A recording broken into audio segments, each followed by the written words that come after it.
Part 7 की start होती है उसी लड़की को दिखाते हुए जो कि हमारे मेन लीड को बहुत ही ख़तरनाक तरीके से घूर रही होती है और कह रही होती है तो तुम सारी क्लास का काम अकेले ही करते हो क्या। ये सुनकर हमारा मेन लीड हंसते हुए कहने लगता है कि मैं सारी चीज़ें कर रहा हूँ क्योंकि मैं पहले भी और चीज़ें कर रहा था, बस इसीलिए। वो कहने लगता है कि अगर ढेर सारे लोग इन कामों को करने लगेंगे तो सारी चीज़ें बहुत ज़्यादा कॉम्प्लिकेटेड हो जाएंगी, इसीलिए मैं अकेला इन सबको कर रहा हूँ, तो तुम गलत मत समझना मुझे। वो लड़की इन बातों को सुनकर काफ़ी ज़्यादा गुस्से में आ जाती है और हमारे मेन लीड से कहती है कि मेरे पीछे आओ। उसके बाद वो हमारे मेन लीड का कॉलर पकड़कर उसे घसीटते हुए ले जा रही होती है और हमारा मेन लीड कहता है कि मैं अभी बिजी हूँ, मैं नहीं जा सकता। वो लड़की कहती है कि तुम्हें क्या लगता है मैं तुम्हें कहाँ ले जा रही हूँ, मैं तुम्हें उन लोगों के पास ले जा रही हूँ जिन्होंने तुम्हें फालतू की चीज़ें करने को दी हैं। हमारा मेन लीड उस लड़की से कहता है कि रुको मैं ठीक हूँ ऐसे ही। के बाद हमें कैंटीन एरिया दिखाया जाता है। अगले सीन में हमें उस लाल बाल वाले लड़का और फिर एक लड़की जो उसके साथ होती है इन दोनों को दिखाते हैं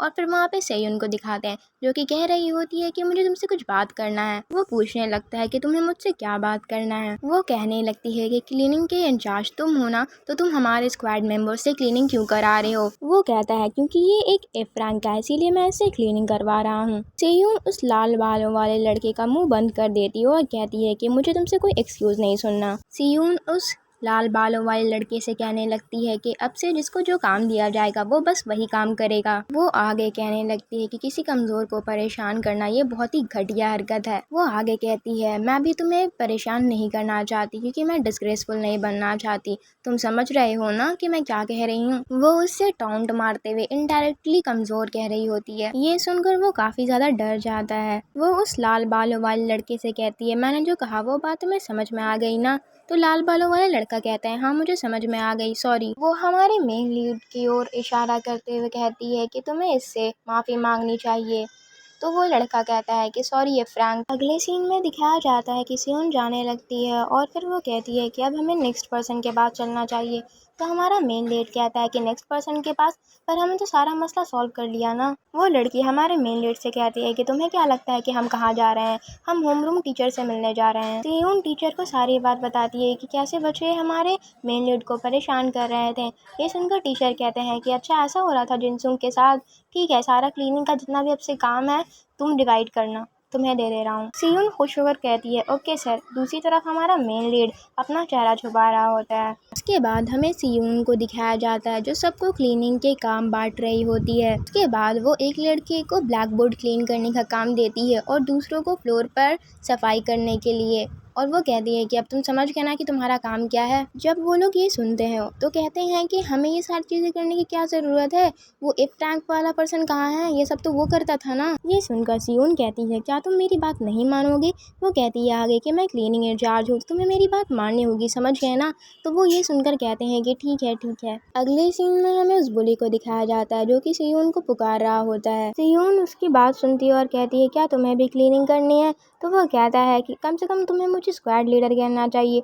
वो कहती है कि ठीक है तुम जो चाहो मैं तुम्हें वो बोलूँगी। ये सुनकर वो प्योंग से कहने लगती है कि तुम बहुत ज़्यादा अनोइंग हो, इसलिए मुझे लगता है कि स्क्वाड लीडर मुझे बन जाना चाहिए, सही कहा ना मैंने। ये सुनकर वो गुस्से में कहता है कि तुमने क्या कहा। सियोन उस पुलिस से कहती है कि अगर तुम्हें कुछ काम नहीं है तो मैं जा रही हूँ, ओके स्क्वाड लीडर। तो वो लड़का जो रहता है जो बुली रहता है वो कहता है नहीं रुको। वो सियोन से कहता है कि मुझसे आकर रूफटॉप पे मिलना, मुझे कुछ बातें तुमसे डिस्कस करनी है स्क्वाड के बारे में। सियोन ये सुनकर कहती है कि ऐसी बात है तो ठीक है मैं आ जाऊंगी। फिर हमें दिखाया जाता है कि हमारा मेन लीड छुपकर इनकी बातें सुन रहा होता है। इसके बाद हमें दिखाया जाता है कि क्लास ओवर होने के बाद सियोन छत पर जा रही होती है और हमारा मेन लीड उसका पीछा कर रहा होता है। हमारा मेन लीड छुप छुप कर उसके पीछे जा रहा होता है। वो रूफटॉप पर एंटर कर जाती है। हमारा मेन लीड को शक हो रहा होता है कि कहीं कुछ गड़बड़ ना हो जाए। उसके बाद हमें दिखाया जाता है कि हमारा मेन लीड गेट के पीछे से सारी बातें सुन रहा होता है। सियोन उस बुली से पूछ रही होती है कि तुम्हें मुझसे क्या डिस्कस करना था। वो सियोन की तरफ बढ़ रहा होता है और कह रहा होता है क्या तुम्हें नहीं पता कि मुझे क्या डिस्कस करना है। उसके बाद हमें दिखाया जाता है कि उस बुली के साथ और भी बहुत सारे लड़के होते हैं और वो बुली कह रहा होता है तुम्हें तो अब तक सारी बातें समझ आ ही गई होंगी। सियोन बुली से कहने लगती है लगता है तुम काफ़ी ज़्यादा पॉपुलर हो। बुली कहने लगता है ये सुनकर कि हाँ मैं पॉपुलर हूँ। वो आगे कहने लगता है कि तुम मेरी स्क्वाड मेंबर है तो मैं तुम्हें ज्यादा नहीं मारूंगा। तो वो कहती है कि मुझे पीटना तुम्हारे लिए डिस्कशन था। वो आगे कहती है कि तुम बहुत ही ज्यादा एम्बैरेसिंग हो, तुम इतने सारे लोगों की मदद ले रहे हो। अगले सीन में हमें इस बुली का काफी स्केरी सा फेस दिखाते हैं जहाँ पे वो बहुत ही इविल तरीके से हंस रहा होता है। उसके बाद हमें दिखाया जाता है और भी लड़कों को जो कि उस बुली की हेल्प करने के लिए आए हुए होते हैं। वो बुली सियून से कहने लगता है कि मैं तुम्हें सबक सिखाऊंगा वाइस स्क्वाड लीडर। ये सुनकर सियून कहती है तुम मुझे सबक सिखाओगे? वो फिर से कहती है मुझे सबक सिखाओगे? वो बुली कहता है हाँ, क्योंकि तुम्हें एक प्रॉपर लेसन की जरूरत है, मैं तुम्हें रिग्रेट कराऊंगा किम सियून। ये सुनकर सियून कहने लगती है कि पता नहीं तुम्हारी प्रॉब्लम क्या है। बुली सियून से कहता है कि तुम्हें स्क्वाड लीडर के ऑर्डर्स को फॉलो करना चाहिए। ये सुनकर सियून कहने लगती है हंसते हुए कि क्या तुम मुझसे ज्यादा स्ट्रॉन्ग हो या मुझसे ज्यादा स्मार्ट हो? ये बातें सुनकर बुली को और ज्यादा गुस्सा आ जाता है और कहता है तुमने क्या कहा? सियून बुली से कहती है कि यहाँ पे स्किल के अकॉर्डिंग रैंक डिसाइड होती है,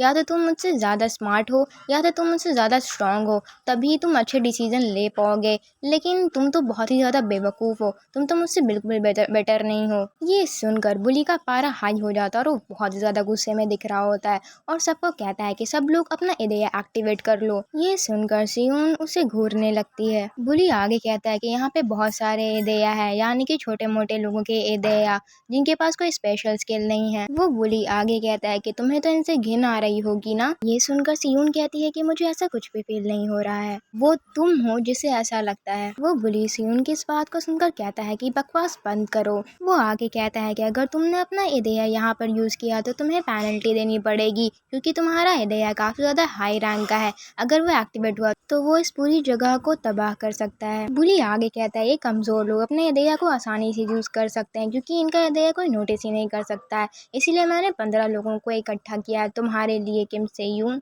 वो आगे कहता है कि तुम्हें अपना इदेया यूज करने के लिए एक ब्लेड की जरूरत पड़ेगी, लेकिन वो तो तुम्हारे साथ है ही नहीं। वो आगे कहता है कि तुम्हारा जैसा एक ओपी कैरेक्टर जो कि अपना इदेया ठीक से यूज नहीं कर सकता है। दूसरी तरफ ये ट्रैश है जो जितना चाहे उतना अपना इदेया यूज कर सकता है, तो इस हिसाब से ट्रैश जीतेगा। ये बातें बुली कह रहा होता है। वो बुली आगे कहता है कि तुम इतने सारे लोगों से डील नहीं कर पाओगी। वो बुली आगे कहने लगता है कि तुम्हें मुझसे बदतमीजी करने का कीमत चुकाना पड़ेगा। ये सारी बातें सुनकर सियोन थोड़ी सोच में पड़ जाती है। वो सोचकर कहने लगती है कि हम सोंग को तुम लोग जानते ही होगे, वो हमारे स्कूल में सबसे ज्यादा पॉपुलर है।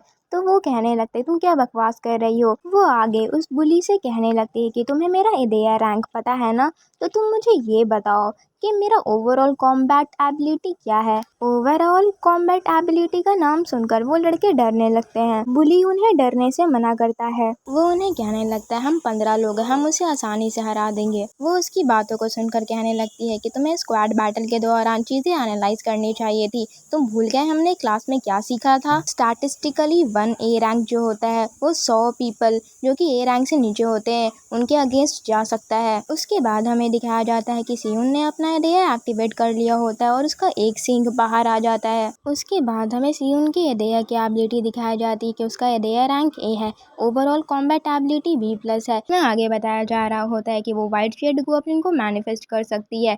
गॉब्लिन का जो टैलेंट है वह है स्वॉर्डमैनशिप और स्वॉर्ड एक्सपर्ट इंटरमीडिएट। के बाद हमें सियून को दिखाया जाता है जो कि बहुत ही ज्यादा ऑसम लग रही होती है। उसे ऐसे देखकर वो लड़के डरने लग जाते हैं, उन लड़कों का हाथ कांपने लग जाता है। ये देखकर बुली कहता है कि तुम कांप क्यों रहे हो, उसके इदेया के लिए उसके पास वेपन नहीं है। बुली उन्हें सियून पर अटैक करने को कहता है। वो लोग कांपते हुए उस पर अटैक करने के लिए जा रहे होते हैं और कह रहे होते हैं सियून के पास वेपन नहीं है, हम कर सकते हैं, हम उसे मार सकते हैं। उसके बाद वो सियून पर अटैक कर देता है। सियून कुछ नहीं करती, वो वहीं पर खड़ी रहती है और वो अटैक कर रहा होता है और वो कहती है कि तुम काफी ज्यादा ऑनेस्ट नहीं हो अपने अप्रोच के साथ। उसके बाद फिर वो उसे घूर कर देखती है और वो डर जाता है। फिर वो उस पर धक्का मारकर उसको गिरा देती है। उसके साथ और भी लड़के गिर जाते हैं। हमें दिखाया जाता है वो लड़के गिरे पड़े होते हैं। उसके बाद सियून उन पर स्ट्राइक कर देती है और उन पर अटैक करने के लिए आगे बढ़ जाती है और वो एक एक कर सबको मारती है लातों और घूसों से। उसने अपनी टांगे वहाँ पे एक लड़के के ऊपर रखी होती है और वो बिल्कुल ही औसम लग रही होती है। उसके बाद हमें एक लड़के को दिखाया जाता है जो कह रहा होता है कि ये बिना ब्लेड के भी बहुत ज़्यादा स्ट्रॉन्ग है, हम इसके सामने कुछ नहीं है। हम ए रैंक वालों के सामने कुछ भी नहीं है। ये सुनकर सियोन कहती है कि तुम बहुत जल्दी गिव अप कर देते हो, इसीलिए तुम एक ए रैंक नहीं हो। ये सुनकर वो लड़का बहुत ज़्यादा गुस्से में आ जाता है और वो कहने लगता है कि तुम्हें कुछ भी नहीं पता, तुम तो पैदाइशी चूज़ की गई हो, इतनी पावरफुल हो बचपन से ही। वो कहता है कि तुम्हें मेरी तकलीफ़ का ज़रा सा भी अंदाज़ा नहीं है, तुम तो बचपन से ही बहुत ज़्यादा स्ट्रांग हो, तुम मेरे दुख दर्द तकलीफ़ को नहीं समझ सकती हो, तुम एक टैलेंटलेस पर्सन की तकलीफ़ को नहीं समझ सकती हो। वो कहने लगता है कि कोई ऐसा इंसान जिसका हृदय बचपन से ही बहुत ज़्यादा स्ट्रांग है, वो मेरे तकलीफ़ को, मेरे दर्द को नहीं समझ सकता है। क्या वो समझ सकता है? बिल्कुल भी नहीं। उसकी बातें सियोन बहुत ध्यान से सुन रही होती है। वो कहती है कि तुम्हारे पास कोई चॉइस नहीं है, तुम ऐसा सोच सकते हो, लेकिन तुम्हें पता है क्या, मेरा कॉम्बैट एबिलिटी जब मैंने शुरू में स्टार्ट किया था ट्रेनिंग करना, तब वो डी था। वो पर्सन ये सुनकर काफ़ी ज़्यादा शॉक हो जाता और वो कहता है कि डी रैंक। तभी उन दोनों की बातों के बीच वो बुली टपक जाता है और वो कहता है डी रैंक, तुम झूठ बोल रही हो। वो बुली आगे कहता है कि इस कंट्री में सबको पता है कि तुम्हारी फैमिली कितनी ज़्यादा पावरफुल हो और तुम्हारे बारे में भी तुम कितनी ज़्यादा पावरफुल हो। वो बुली सियोन से कहने लगता है कि तुम माइंड गेम खेलना बंद करो, तुम्हारी बातों पर वैसे भी कोई बिलीव नहीं करेगा। वो कहती है कि हाँ, हो सकता है इस बात पे कोई बिलीव ना करे, लेकिन सच में मेरा overall combat ability D rank था। वो कहती है कि मैं स्वॉर्ड नहीं उठाना चाहती थी, लेकिन मेरा हृदय उसे उठाना चाहता था, तो मैंने अपनी किस्मत को एक्सेप्ट कर लिया। सियोन की बातों को सुनकर सब कहने लगते हैं कि ऐसा हो ही नहीं सकता, तुम झूठ बोल रही हो। सियोन आगे कहने लगती है कि तुम मेरी बातों पे बिलीव नहीं करोगे कि मैंने कितना ज़्यादा एफर्ट डाला है, पर मुझे इन बातों से फ़र्क नहीं पड़ता। सियोन कहने लगती है कि मैंने बहुत ज़्यादा मेहनत किया है यहाँ तक पहुँचने के लिए, और मुझे ये बात किसी को प्रूव करने की ज़रूरत नहीं है। उसके बाद हमें दिखाया जाता है कि वो बुली चिल्लाते हुए कहता है कि चुप करो। उसके बाद वो सारे लोग उस पर अटैक करने के लिए आ रहे होते हैं। अगले सीन में हमें दिखाया जाता है कि वो सारे लोग ज़मीन पर गिरे पड़े होते हैं और सियोन कह रही होती है कि बिना ब्लेड के, मेरे स्वॉर्ड के बगैर भी तुम लोग मेरा मुकाबला नहीं कर सकते हो।